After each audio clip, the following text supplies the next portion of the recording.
Bangladesh cricket নিয়ে সাকিবের সঙ্গে অনেক কথা হয়েছে মিরাজের। সাকিব আল হাসানের অধিনায়কত্বে খেলেছেন মেহেদী হাসান মিরাজ। দুজনেই অলরাউন্ডার হওয়ায় মিরাজকে সাকিবের উত্তরসূরিও ভাবা হয়। ব্যাট ও বল হাতে পারফর্ম করে সাকিবের অভাব পূরণ করতে পারবেন এমন আশা মিরাজের ক্যারিয়ারের শুরু থেকেই ছিল।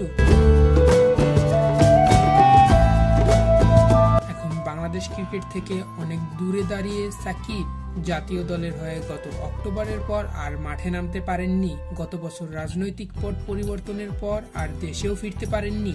সাকিবের বয়স হয়ে গেছে 38, কিন্তু তাতে কি, বয়সটা তো শুধু সাকিবের কাছে মাত্র সংখ্যা।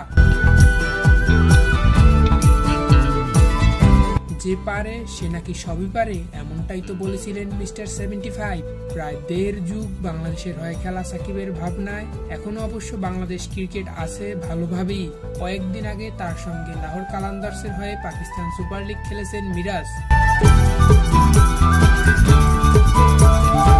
কাল ওয়ানডে অধিনায়কত্ব পাওয়ার পর আজ মিরপুরে সংবাদ সম্মেলনে এসে মিরাজ জানিয়েছেন সাকিবের সঙ্গে বাংলাদেশ ক্রিকেট নিয়ে অনেক কথা হয়েছে তার।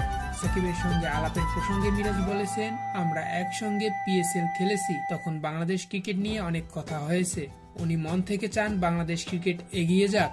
যারা এখন নতুন উঠতি খেলোয়াড় তারা যেন ভালো ক্রিকেট খেলে, কারণ বাংলাদেশ দল যখন একসঙ্গে পারফর্ম করে সবাই, তখন ফল পাওয়া শুরু হয়। সব সংস্করণ মিলিয়ে সাকিবের অধিনায়কত্বে সর্বোচ্চ 41 ম্যাচ খেলেছেন মেহেদী হাসান মিরাজ।